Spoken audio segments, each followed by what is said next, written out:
Hello! In this video, I'm going to show you how to use sliders in GeoGebra to graph functions. As an example, we are going to work with quadratic functions, but of course there is nothing particular about the functions being quadratic. It could be any type of functions where we have parameters, and for instance, we want to see what happens with the graph while we change those parameters. Let's say that we have the function f of x is equal to a times x minus h squared plus k. And this is a quadratic function in what we call vertex form. We want to see how the graph of this function changes when we change the values of a, the values of h, and the values of k. Here, a, h, and k are real numbers. And of course, we don't want a to be equal to 0. So we stick to quadratic functions. So we are going to begin by looking first at the case that we just have f of x equals to a times x squared. So over here, this is a particular case of the function I wrote first. We are having that h is equal to 0 and k is equal to 0. And I'm going to show you how to use a slider for the value a to see how this function changes. I have here open a window of my favorite version of GeoGebra. This is GeoGebra Classic 5.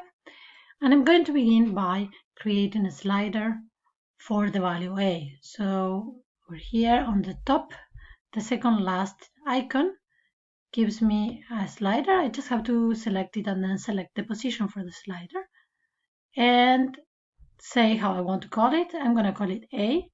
A is a number. A is going to change in the interval between -5 and 5. I don't care about what the increment is. This is not important for us right now. And I'm going to give OK. So there is a value for A. At this moment, A has the value 1. Now I'm going to go to the input line and I'm going to define the function. So I'm going to say that f of x is equal to A times x squared.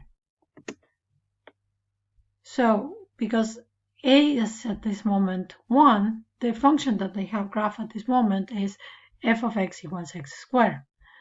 If I change the value of a, and I do that by moving the slider, I see how the function changes as it takes values of a that are larger, or how it changes when I get up to the value 0. Let me fix 0 over there.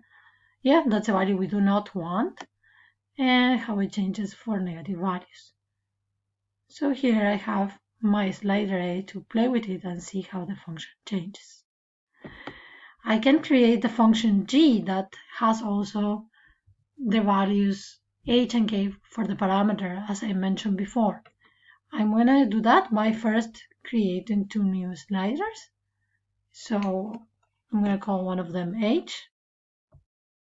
And I'm going to call the last one k.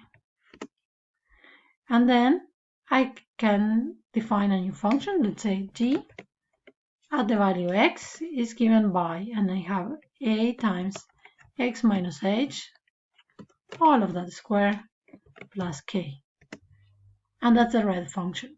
As I change the values of the parameters, I see how our function is changing.